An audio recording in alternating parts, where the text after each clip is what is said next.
Voy a presentar a nuestro estimado amigo Meshan. Voy a leer un poco de su ¿sí? de dónde está, dónde lo podemos ubicar a Meir con su excelente trabajo que está haciendo en las redes sociales. Es comunicador social, periodista, egresado de la Universidad del Valle, actualmente vive en Colombia, trabaja para la organización educativa Terio Herrera y es director del grupo Niños Forjadores de Paz, OED. También es administrador del grupo de página, es administrador del grupo y página Britolam Colombia, por supuesto, productor del canal de YouTube Noara.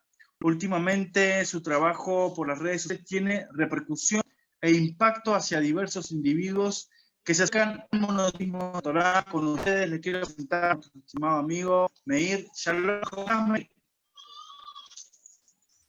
Saludos, mi estimado Rodrigo, también a Nehemías, muchas gracias por la invitación, a toda la gente, a Yocheved, a toda la gente de los estudiantes universales, a Rabino Boaz Fariñas, un saludo a cada uno de ustedes, no los puedo nombrar a todos, conozco a mucha gente de la que está aquí, otros por primera vez los estoy viendo, sé que está también el director de el grupo de la comunidad Breslev aquí en Colombia, mi estimado Daniel, es muy grato, créeme, es muy grato porque he estado en los distintos eventos que ustedes han hecho a lo largo del año pasado y en este tiempo y cada vez vemos más participación. Yo creo que el trabajo que están haciendo ustedes y que estamos apoyando todos y contribuyendo todos porque nos sentimos identificados y nos sentimos unidos y hemos roto toda barrera, no solamente nacional de territorios, sino también cultural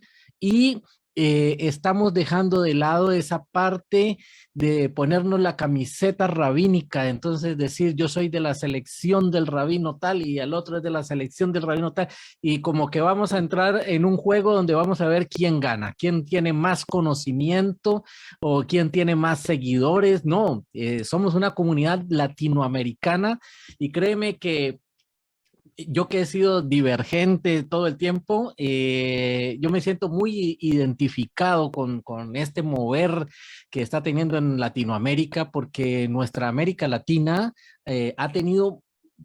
ha sido sufrida desde su conquista, colonización y desde su desarrollo social, no solamente en la antigüedad, sino hoy en día, donde el mismo latinoamericano corrompe su corazón y va en contra de todo principio de equidad. Entonces, oíamos ahora a la estimada Elieta Acuña hablando de esa falta de empoderamiento de la mujer y cómo ha sido también tan sufrida, cómo la mujer verdaderamente, al igual que en Israel, representa en América Latina ese estandarte de ser la cabeza de familia muchas veces y ese matriarcado que de pronto valdría la pena que algún antropólogo algún día mirara por qué en América Latina tenemos ese mismo desarrollo social de matriarcado. De pronto es parte de nuestra herencia judaica, no sé, viene de pronto de esa tendencia. Es bien interesante porque en la parte indígena, a pesar de que la mujer es la fuente de vida y es muy respetada dentro de las comunidades indígenas, es el hombre siempre el que, como el que está en primer lugar y todo, pero cuando empezamos a mezclar la parte indígena con la parte colonizada y ese mestizaje tan enriquecedor que tiene nuestra cultura latinoamericana, vemos que se ha creado una sociedad que es sui generis, que nunca se ha visto de pronto en otras partes. Sucede algo curioso. Cuando tú vas a otra parte, a otro país, y te bajas del avión o del barco, de lo que sea, y tocas la tierra, y te sientes por un instante extraño, y después ves que el aire que estás respirando es el mismo que estabas respirando en tu tierra, y que la tierra que estás pisando es la misma tierra igual a la que estabas pisando allá. Y a pesar de que el paisaje es distinto, tú ves que no hay mucha diferencia. El sol calienta, la brisa refresca, el agua moja y te das cuenta de que el planeta es uno solo. El que cambia es uno. No importa en qué lugar estés, no importa qué tan lejos vaya uno o qué gente tan distinta de pronto de color, que tienen los ojos rasgados, que tienen el pelo, no sé, la contextura física, la arquitectura. Hay cosas estéticas que cambian, pero el trasfondo sigue siendo el de un ser humano. Y cuando hablas con esa persona, a pesar de que tenga acento de otra nación, ves que es un ser humano con las mismas necesidades, los mismos sueños y los mismos anhelos que tienes tú y que tiene tu familia allá en tu tierra. Y eso es increíble, el darse cuenta entonces que toda nuestra Latinoamérica es una hermandad y que no vale la pena estar peleando territorialmente ni buscándonos diferencias por comida, por mandatarios, por colores políticos, por religiones, por tantas cosas, sino buscar la esencia del ser humano.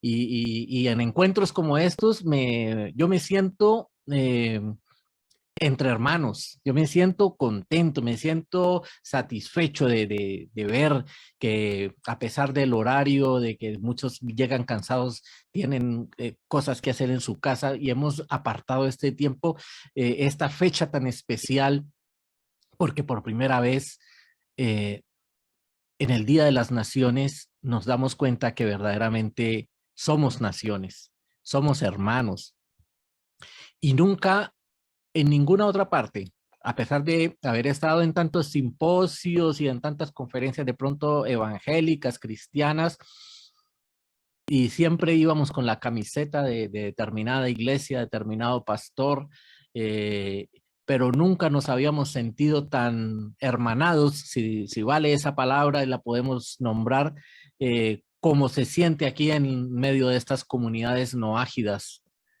cuando hemos asimilado verdaderamente lo que es el concepto de ser no ágida, no la falacia de redes sociales y la falacia de pronto de lo que comentaba ahorita Yaco y Elías Acuña, de, de, de pensar que no ágida es otra cosa, una emulación judía o no sé, hay mucho no ágida que anda buscando la cábala y anda, antes de leer el camino del gentil justo, ya está leyendo el Zohar sin una guía rabínica y yo le pregunto a esas personas, bueno, ¿y para qué lees el Zohar? O sea, ¿qué te pasa? ¿Qué estás haciendo? ¿Qué es lo que verdaderamente estás persiguiendo? Y de ahí en el canal de pensamiento no ágida, hablando con los rabinos y hablando con gente de las distintas comunidades, me di cuenta que verdaderamente hace falta esa no unificación de pensamiento, porque yo creo que cuando nosotros empezamos a hablar de que tenemos que unificar el pensamiento, entonces tú tienes que pensar como pienso yo y las cosas van a estar bien, entonces estamos volviendo el noajismo como una religión. Yo creo que la diversidad de pensamientos es la que va a enriquecer el noajismo, pero una libertad con límites, que podamos establecer unos límites éticos, morales. Aquí se habla de una alajá no ágida, yo no la conozco, pero la podemos ir estableciendo de pronto a lo largo de ese camino con la ayuda de los rabinos que verdaderamente saben qué es lo permitido, no es lo permitido. Y no sé, estamos haciendo lo que mejor podemos. Yo creo que América Latina ha sufrido transformaciones y ha sufrido mucho en falta de equidad social. Yo no hablo de la igualdad social, porque cuando estoy hablando de igualdad social quiere decir que si tengo un pastel, a cada uno le voy a dar el mismo trozo de pastel y de pronto estoy desconociendo que hay unas personas que van a necesitar el doble de ese pastel para poder lograr siquiera un nivel aceptable de vida. Mientras que hay otros que solamente con una rebanadita pequeñita van a poder seguir manteniendo su estatus de vida. Yo siempre hablo de equidad, darle a cada quien lo que en verdad necesita y acorde a su necesidad y a su bienestar con lo que se siente identificado. Y por eso es tan importante, y yo pedí que Nehemías, cuando planteó los temas para este conversatorio, hablara de el tema el no ágida teórico versus el no ágida práctico. ¿Por qué? Porque a lo largo de los años que yo he estado al frente del grupo de niños forjadores de paz, es un trabajo de formación de liderazgo pedagógico, pertenece a una institución educativa, donde fueron los mismos niños los que a partir de los años 90 y algo, rayando ya casi para el año 2000, cuando Colombia estaba sufriendo el rigor de la guerra contra los subversivos y contra el narcotráfico, cuando nos dimos cuenta que verdaderamente estábamos en una guerra, pero que esa guerra había comenzado en los años 40, llevábamos 50 años de guerra y nadie se había dado cuenta que estábamos en una guerra. Pensaban que eso era algo de los campos, que era rural, que eso le afectaba al campesino y que no tenía nada que ver con las ciudades, a pesar de que nuestra economía estaba rota, estaba quebrada y que los políticos, desafortunadamente, más rápido que cualquier otro círculo social, se dieron cuenta cuál era la simbiosis de ese conflicto. Qué traía de bueno y qué traía de malo, y se apoderaron de los poderes sociales y con el visto bueno de los gobiernos espirituales, hablo de las iglesias y de tantas otras cosas, y la gente, de pronto algún pensador latinoamericano dijo que Latinoamérica sufría algo que se llamaba el aturdimiento social. Recibimos tantos golpes, tantos garrotazos, tantos bolillazos, tantas pedradas, tantos gases lacrimógenos. Sufrimos tantos encierros y tantas persecuciones que la gente y los líderes sociales empezaron a caer en el aturdimiento social. Entonces ya escuchábamos que sucedió una masacre, que violaron a un niño de 5 años, o como recientemente en Brasil, una niña de escasas semanas de vida fue violada y nada pasaba. O sea, estábamos aturdidos completamente. No importa que saliera la noticia de que tal gobernante se robó tantos millones de pesos o que el otro gobernante municipal se robó la plata del hospital y que la gente se está muriendo por falta de medicinas y que de pronto hicieron una obra gigantesca que supuestamente iba a salvar la economía del país y que al final de una investigación se dieron cuenta que por allí se despilfarraron los millones de pesos del heraldo público y las sociedades cada vez más pobres y el pobre más pobre y la clase dirigente más rica. Entonces empezaron a llamar a la gente, a nuestros periodistas, a los que estaban investigando sobre eso, que eran comunistas y que eran izquierdosos y entonces se polarizaron nuestras corrientes políticas y nuestras sociedades. En una sociedad que ya se estaba empezando a dividir por nichos culturales y estéticos, entonces le sumamos el factor político y el factor religioso, que realmente nunca había sido como tan importante. No era muy importante si usted era católico o era evangélico, incluso si el joven por allá vestido de negro y le gustaba ir a los conciertos de rock era satánico. Entonces como que todos podíamos convivir y cada uno cogía su parte del pastel.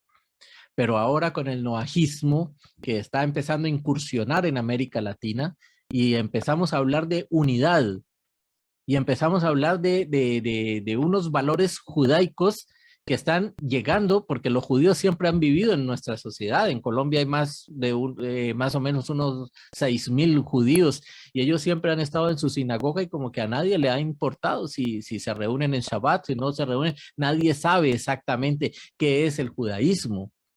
Pero ahora que está empezando a salir la Torá de esa sinagoga y se está empezando a difundir por redes sociales y los latinos estamos empezando a asimilar esos conceptos de Torá. Y digo asimilar porque la enseñanza es eso. La enseñanza no es traer la Torá, meterla en una licuadora, ponernos un embudo en nuestro cerebro y diluya y véngalo lleno a usted de Torá.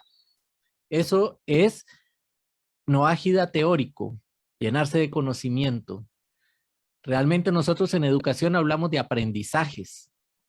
¿Qué es lo que nos están enseñando? ¿Cómo lo veo yo y cómo lo asimilo y cómo lo interpreto y cómo lo pongo en práctica? Realmente esa es la revolución educativa, entre comillas, porque si está Solia por aquí y me está viendo y está escuchando hablar de revolución educativa, nos vamos a dar cuenta que realmente estamos en pañales. Y es parte de esa corrupción, porque el corrupto, el régimen, si lo podemos llamar de esa manera, sin ponerle un color ni una connotación de determinado partido, pero el régimen sabe que cuando nosotros comenzamos a educar a nuestros niños, estamos preparando la verdadera transformación de nuestra sociedad.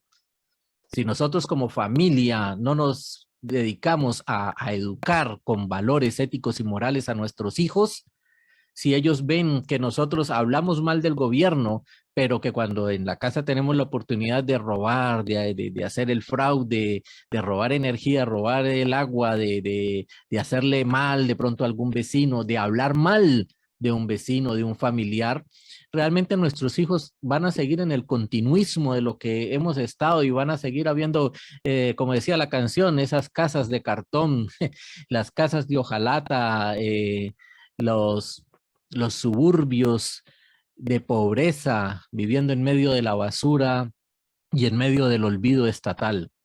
¿Y qué hemos creado en América Latina? Una bomba de tiempo social, cultural, y que de pronto se desborda, y yo no quiero hablar aquí de política ni de temáticas sociales, pero yo creo que algo que nosotros hicimos hace algunos años con los niños forjadores de paz es algo que se está replicando en un modelo macro en América Latina. ¿Qué pasó? Nosotros teníamos el grupo de niños forjadores de paz. Ellos surgieron a raíz del conflicto armado en Colombia. Dijeron, listo, el conflicto es allá, en los campos.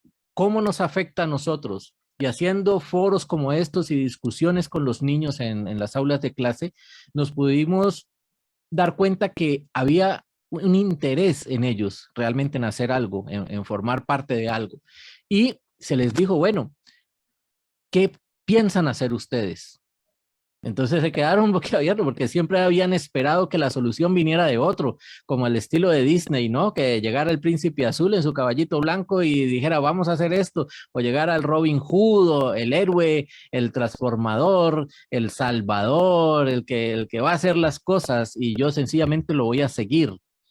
Y no se trataba de eso, se trataba de cuestionarlos a ellos y decirles, bueno, tú tienes brazos, piernas, cabeza, piensas, estás en una escuela, ¿qué piensas hacer? ¿Qué harías? No, ¿qué harías? ¿Qué vas a hacer? Les empezamos a enseñar prácticas de participación ciudadana, de veeduría ciudadana, y les empezamos a hablar de empoderamiento, que era una palabra nueva para ellos, y ellos gestaron que se formara el grupo de niños forjadores de paz.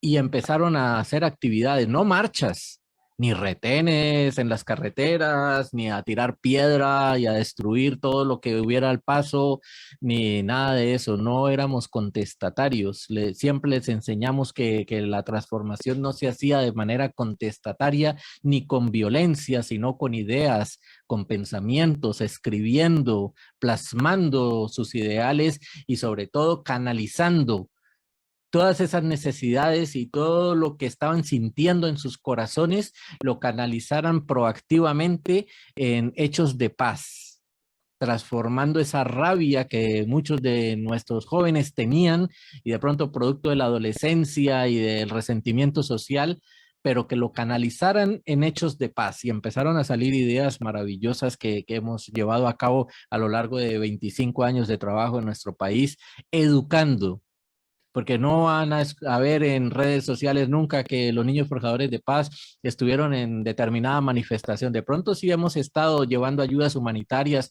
cuando así lo ha requerido, de pronto algún terremoto, una inundación, un derrumbe, han habido muchas situaciones de pronto de comunidades indígenas que se están con los niños desnutridos, hemos llevado vacunas, hemos ayudado a construir escuelas, hemos hecho muchas obras sociales, pero al margen de eso es educar a nuestros niños de los colegios para que empiecen a tener un cambio desde el colegio y sus padres se vean comprometidos en ese cambio, porque les decimos que es una relación de tres, no es el maestro con el niño, sino que hay que involucrar al padre de familia.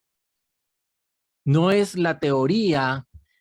Y ahora que yo he entrado al tema noédico hace unos 3, 4 años para acá, me he dado cuenta que mucho de lo que les veníamos enseñando desde hace tantos años, desde hace 10 años atrás, eran valores noédicos. Yo no sabía, primera vez en la vida que escuchaba la palabra noédico, noágida, no sabía qué era eso, pero eran los valores.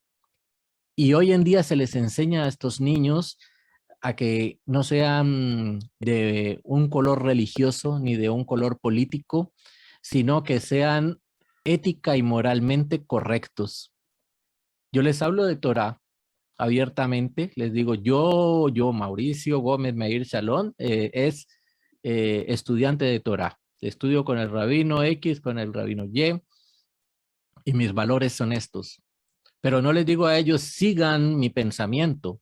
Respeto su pensamiento si usted es católico, si usted es cristiano, pero sea ética y moralmente correcto, sea proactivo socialmente, sirva para algo, ayude en su casa, ayude a su mamá, ayude a su papá, porque el principio del noajismo y es el principio del judaísmo, nos tiene que llevar al arrepentimiento.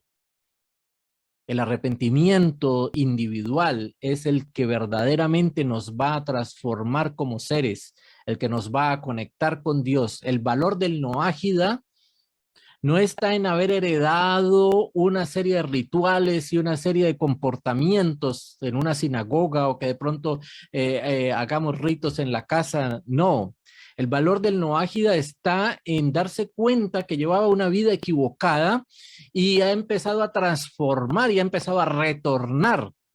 Y ese es el verdadero valor grande que tenemos delante de nuestro Creador. La capacidad, lo que algunos de pronto llaman la resiliencia y lo pueden llamar de mil formas. Yo lo llamo teshuvá, yo lo llamo retorno, yo lo llamo aceptarme como una persona que estaba equivocada en un sendero, en un camino y empiezo a transformar. Y quiero citar entonces un episodio que es del Baal Shem Tov. El Baal Shem Tov, que muchos hemos leído y sabemos de él, un día se detuvo en el umbral de una casa de estudio, en una yeshiva, y lo invitaron a entrar. Todos se sentían honrados de que el Baal Shem Tov llegara a esa yeshiva, y él se paró en el umbral y dijo, no, yo no entro. Y todo el mundo, ¿cómo así? Uy, el Baal, ¿cómo así que no entra? Y dijo, no puedo entrar porque esta casa está llena de enseñanzas y de preces desde el suelo hasta el techo y de pared a pared. Y todo el mundo se quedó, ¿eso es bueno o eso es malo?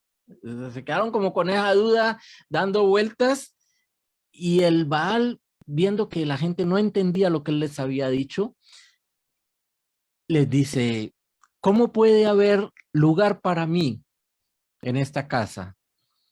Si las palabras, lo voy a leer textualmente, si las palabras salidas de los labios de aquellos cuya enseñanza y oración no brota de un corazón inclinado hacia el cielo, no pueden elevarse, sino que llenan la casa de pared a pared y desde el suelo hasta el techo. Lo repito, las palabras salidas de los labios de aquellos cuya enseñanza y oración no brota de un corazón inclinado hacia el cielo, no pueden elevarse, sino que llenan la casa de pared a pared y desde el suelo hasta el techo. Esa es la síntesis de este mensaje. Ese es el mensaje como tal, de pasar de lo teórico a lo práctico. ¿De qué me sirve a mí leerme libros y libros y libros y a escuchar al rabino y asistir a la clase si nada de eso lo estoy poniendo en práctica? Si nada de eso se refleja en mi cambio de comportamiento, en mi teshuvá personal, en mi trato con mis hijos, con mi esposa, con mi jefe, con mis empleados. Puras palabras de Torá, obviamente, pero que solamente están llenando de pared a pared y del suelo al techo. Por eso el Baal dijo, no hay espacio para mí. El Sadik sabía que en esa casa había mucha teoría y muy poca práctica. Y es lo que de pronto nos puede estar sucediendo porque venimos de una serie de prácticas espirituales heredadas del evangelismo y del catolicismo, donde muchas veces llevábamos la Biblia, llevábamos la Biblia debajo del brazo como si fuera un desodorante. Y en todo un culto ni siquiera abrían la página que estaban leyendo, y eso que hoy en día con ayudas te ponen unas pantallas y ponen el verso y todo, y la gente salta y brinca y aplaude y volea pandereta todo durante 2 horas, pero salen iguales o peores. Muchos salen y se van a la casa del brujo a mirar dónde está su suerte, cuál boleto de lotería puedo jugar. La persona que ha estado cuidando la puerta del templo, si se le puede llamar templo, sale a verse con la amante a escondidas de su esposa. El otro está haciendo prácticas de pornografía. El otro está en su trabajo robándose la plata de la empresa. Y entonces esas son prácticas heredadas de una espiritualidad falsa y tergiversada. Y al nosotros entrar al noajismo sin hacer una teshuvá verdadera, queremos asimilar todas esas prácticas que traíamos porque están en nuestra zona de confort, y como nos hacían sentir bien, pensamos que en el noajismo también nos van a hacer sentir bien, porque ahora soy noágida y entonces esto está de moda, y no.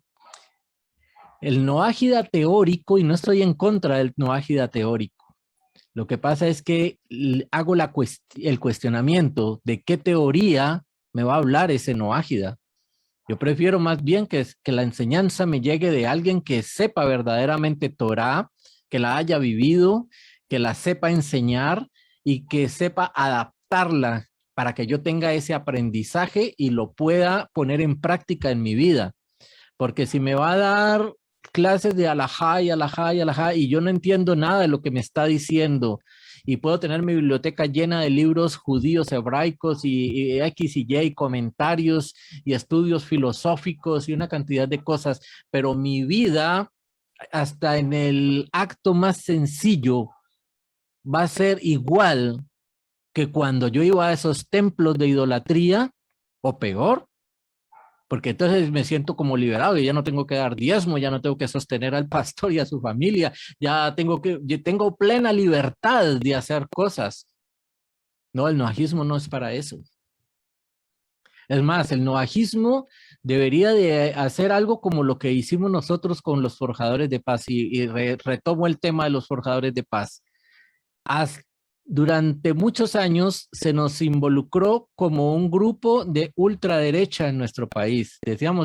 Nos decían que estábamos inculcando a nuestros niños en una educación con principios de ultraderecha, y les estábamos enseñando a estos niños a, a ser militantes. Discúlpenme, voy a apagar aquí esto, ¿ok? Y entonces nos dimos cuenta que el concepto de violencia lo estábamos tomando mal. Nosotros mismos habíamos caído en el error de hacer un señalamiento de que la violencia era únicamente la bala que salía del fusil y el garrotazo que salía del policía. Y resulta que violencia era los contenidos de televisión que le estábamos dejando ver a nuestros niños. Violencia era el papá que desatendía a sus hijos y no estaba presente cuando los niños lo necesitaban. Violencia era permitirles a nuestros hijos que se alimentaran mal. Violencia era que el papá se sintiera mal porque no tenía con qué llevar comida a su casa. Violencia era ver familias destruidas por la cantidad de deudas que habían adquirido y que realmente estaba destruyendo hogares y estaba resquebrajando la sociedad, no solamente en Colombia, sino en muchos países de América Latina. Violencia era ver los niños embarrados, andando descalzos por las calles ante la mirada fría y tranquila de la sociedad. Violencia era muchas otras cosas. Violencia era permitir que nuestros hijos se empezaran a suicidar desde los 4 años de edad y que ningún organismo del Estado hubiera siquiera tenido cifras en América Latina de la gran cantidad de niños frustrados, abandonados, entristecidos, que se sentían culpables ellos mismos de su vida, de lo que les estaba tocando vivir y preferían suicidarse. Y tantas otras historias de niñas violadas y de secuestros y de muchos tipos de violencia que no tenían nada que ver con la bala del fusil y con el garrote del policía. Había violencia cuando los niños querían estudiar y no podían y tenían que prostituirse en las calles. Y entonces dijimos, tenemos que diversificar los frentes de acción de los niños forjadores de paz. Hay violencia cuando la empresa contamina el río. Hay violencia cuando el Estado no hace nada por la calidad del aire. Hay violencia por aquí, hay violencia por allá. Y entonces encontramos que podríamos trabajar 5 ejes transversales de educación, donde les enseñáramos a los niños a tener cuidado con las modas peligrosas, con el consumo de drogas, a enseñarlos a tener cuidado del medio ambiente, porque hasta ahora lo único que sabíamos de medio ambiente era que sacarlos a sembrar árboles. Y resulta que por cada árbol o por cada hectárea de árboles que usted siembra, la misma hectárea contaminada en el mar hace mucho más daño al planeta que esa capa de montaña que está erosionada. Lo que pasa es que la capa de montaña muchas veces está cerca de su casa, mientras que el mar está por allá. Entonces les hicimos dar cuenta a los niños que no importa dónde esté el daño que le estemos causando al planeta, sino que todos somos responsables, pero que había que tener una mentalidad de pensar localmente para que nuestras acciones fueran globales. O sea, había una mentalidad de que tenemos que cuidar el planeta, que la debe tener todo el planeta, todo el mundo, pero que nuestras acciones no se desborden como un poeta enamorado, sino que las podamos llevar a la práctica, así sea pequeña, en nuestro barrio, en nuestra comunidad. Y empezamos a hacer cosas pequeñas, lo que se llaman victorias pequeñas. Pavimentamos este tramo de calle de 100 metros. Bravo. Ya van 100 metros pavimentados. Y ahora yo veo a los noágidas entonces también en una dualidad entre lo que es lo espiritual y lo que es lo social. ¿A qué nos queremos parecer? ¿A un judío? Queremos rezar, porque de hecho los judíos, si han visto estudios sobre judaísmo, muchos de ellos no saben la parte normativa del judaísmo. Saben de judaísmo porque ha sido tradición en sus familias. Y de pronto sí, hacen Shabbat y tienen la vestimenta y hacen algunas cosas, otras son medio adaptadas, tienen un shidur y adaptan como adaptamos todos los seres humanos. Pero la normatividad judía, pregúntale a un judío si de verdad la sabe. De pronto de Jerusalén, pero vaya a Tel Aviv, a otra ciudad, a ver si ese judío es igual, o un judío colombiano, un judío de otra nación, tiene de pronto la misma concepción. Usted los puede ver, que el judío norteamericano es muy distinto al judío de Israel. Lo hablábamos con nuestro maestro Menashe, cuando yo le dije, pero es que nosotros, yo siento que nos están pidiendo a nosotros como comunidad noágida que seamos, que tengamos unidad. Y ni siquiera el judaísmo tiene unidad. Está plagado de divisiones.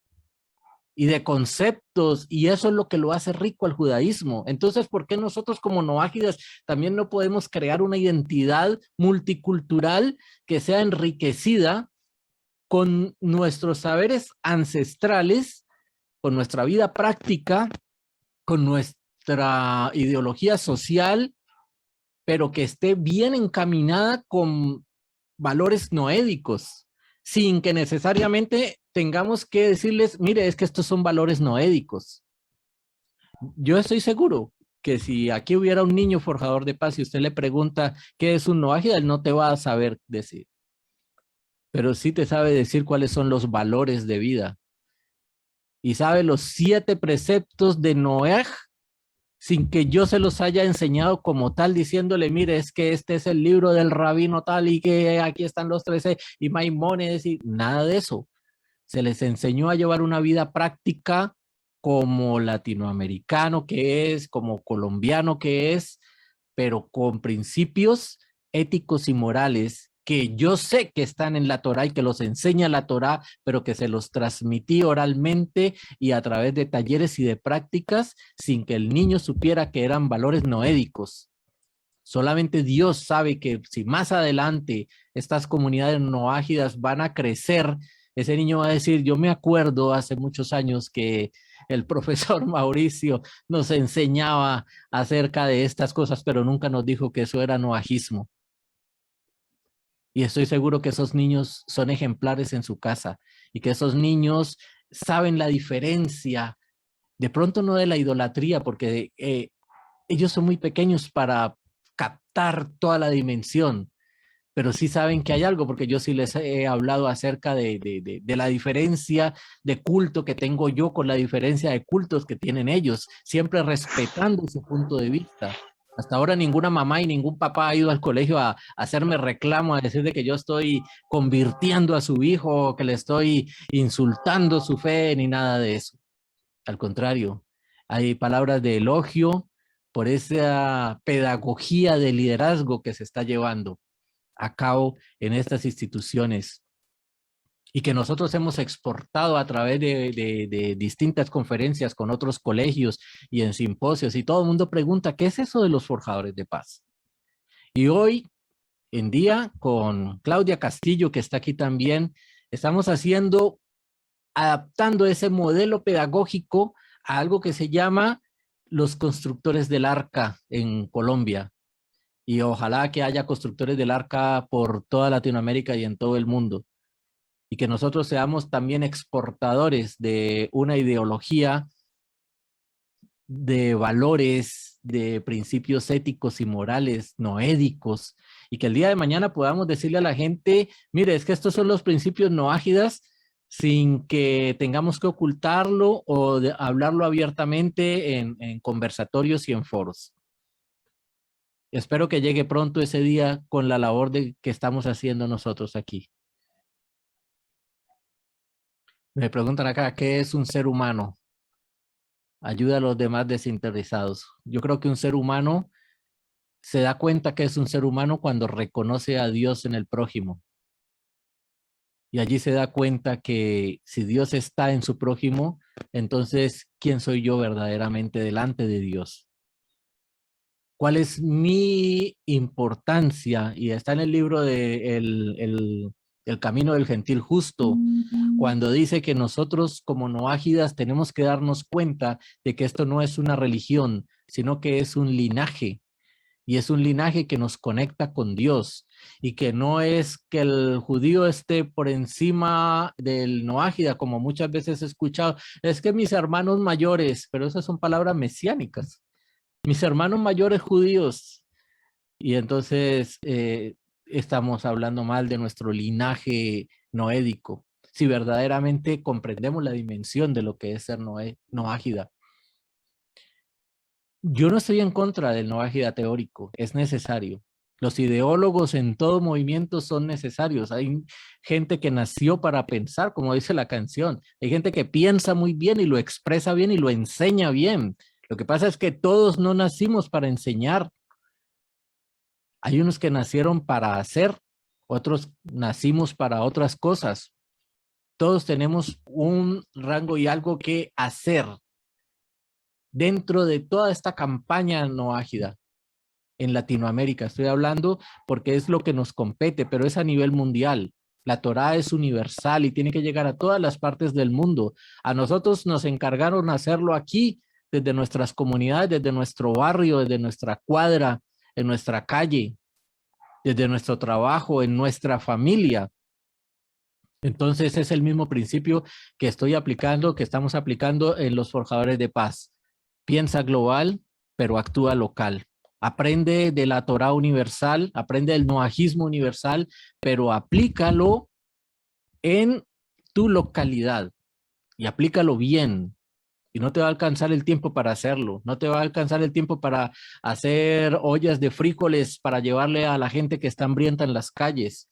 No te va a alcanzar el tiempo para reunir ropa, para llevarle a los sitios donde verdaderamente la gente no tiene una prenda que ponerse. O de pronto para hacer una campaña, para ir a reparar esas casas de cartón que con el invierno lo han perdido todo y las goteras se los están llevando, o para recoger mercados, para repartir en medio de tanta necesidad que hay. ¿Dónde está nuestra acción social? Hoy en día los poderes no es como antiguamente, que el poder religioso estaba de la mano con el poder y entonces hablábamos de pronto de reyes y sacerdotes y unos son sacerdotes y los otros son reyes. Hoy en día nuestra sociedad es tan diversa y tan compleja que es muy difícil diferenciar ese lineamiento de los poderes, hasta dónde llega lo espiritual y hasta dónde llega el mandato, el régimen. Tenemos que unificarlo como uno solo, pero no como reyes y sacerdotes concentrados en un punto de poder, sino diversificado en miles de células que somos cada uno de nosotros, donde cada uno se sienta que tiene una responsabilidad espiritual delante de Dios y una responsabilidad social de legislación, de hacer cosas, de participación social, de hacer por el beneficio de los demás. Solamente cuando logramos ese equilibrio entre nuestra espiritualidad y nuestra forma de ser y nuestra forma de actuar, verdaderamente estamos hablando de que hemos adquirido valores noédicos, que estamos haciendo lo correcto. Y alguien me preguntaba, bueno, ¿y entonces es que ustedes son comunistas o revolucionarios o qué? No, nuestra estrella no es una estrella comunista. Y no es una estrella de David tampoco. Sí guardamos respeto por el pueblo judío y verdaderamente aprendemos mucho del pueblo judío porque tenemos mucho que aprender. Pero nuestra identidad está oculta en nuestro interior, en nuestras tradiciones, en lo que Dios permitió en América Latina a lo largo de todos estos años de revoluciones y de transformaciones para que llegáramos al punto en el que estamos hoy en día. No quiere decir que vamos a traer a Israel como sociedad para adaptarla a nuestro mestizaje, sino que vamos a adaptar nuestro mestizaje con principios judíos, judaicos, que están escritos en la Torá y que pertenecen a las naciones. Yo creo que esa es la diferencia. Y eso es lo que cada maestro, cada rabino que está enseñando a las comunidades noádicas y cada líder que se está formando en estas comunidades debería de tener en cuenta. Cuestiona sus objetivos. ¿Para qué estamos haciendo esto? ¿Para qué estoy enseñando esto? ¿A quiénes se lo estoy enseñando? ¿Qué espero yo cuando enseño esto? ¿Que sepan más? ¿O que verdaderamente hagan algo con este tipo de enseñanzas? Porque un saber es igual a otro saber. El que sabe matemática, el que sabe filosofía, el que sabe halajá judía, el que sabe, etcétera, etcétera. Son saberes. Pero la fundadora de nuestra fundación, en algún momento de bastante lucidez, emitió una frase que hoy en día es rema en nosotros y dice: la educación nos acerca a Dios. Y yo creo que eso es lo que quiero dejar hoy en claro aquí, desde mi punto de vista como educador y desde la perspectiva que he analizado en Pensamiento No Ágida, es que debemos educarnos, sí, pero no en la teoría, sino llevado a la práctica. Y este tipo de talleres y lo que están haciendo aquí los estudiantes universales es verdaderamente loable y quiero felicitarlos y presentarles mis respetos por ese trabajo tan arduo que es la enseñanza y la enseñanza con miras a tener frutos y los estamos viendo aquí en ese tipo de foros cuando como comencé a decirles cada día somos más y esa unidad nos va a fortalecer y si logramos delimitar de que esto no se convierta en una religión ni en un movimiento revolucionario de política ni de transformaciones sociales de izquierda ni de derecha ni de ningún tipo de estas cosas, sino en algo completamente nuevo donde la gente se siente identificada y se sienta bien haciendo el bien, entonces creo que nos vamos a dar por bien servidos. Semillas, pero el día de mañana vamos a ver árboles, como lo decía Jacob. Quiero dejarles esa inquietud y esa invitación tanto a los líderes, a los maestros, a los rabinos, como a las personas que están allí y nunca han atrevido a decir voy a hacer esto, pero sienten en su corazón que tienen que hacer algo. Hay que hacerlo. Ya para terminarle, alguna vez en una ceremonia de imposición de insignias a nuestros forjadores, les pedí perdón. Les dije, miren, mi generación y yo como representante de mi generación les pido perdón porque no pude hacer más.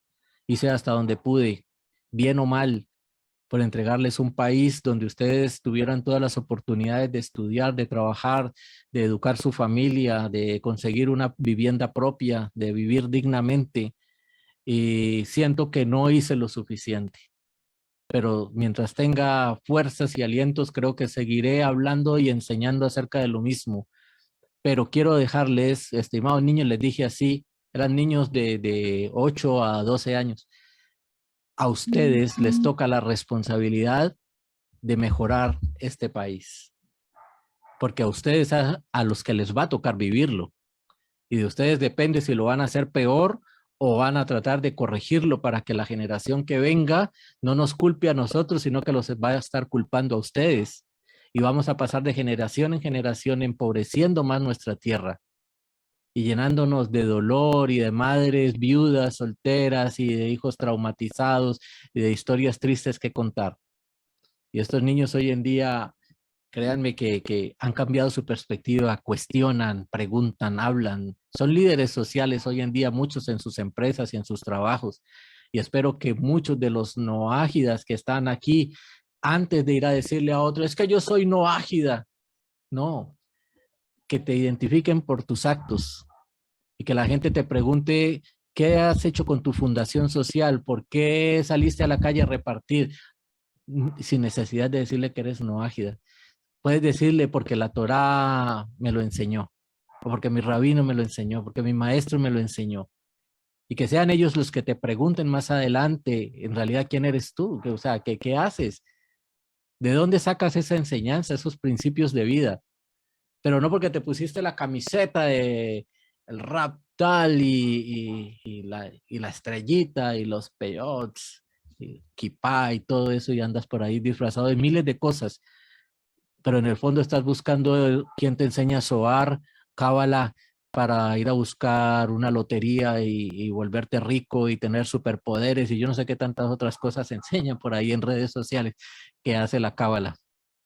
La cábala es otra cosa, la Torá es otra cosa, el judaísmo es otra cosa y lo que aprendemos como noágidas debe de ser otra cosa.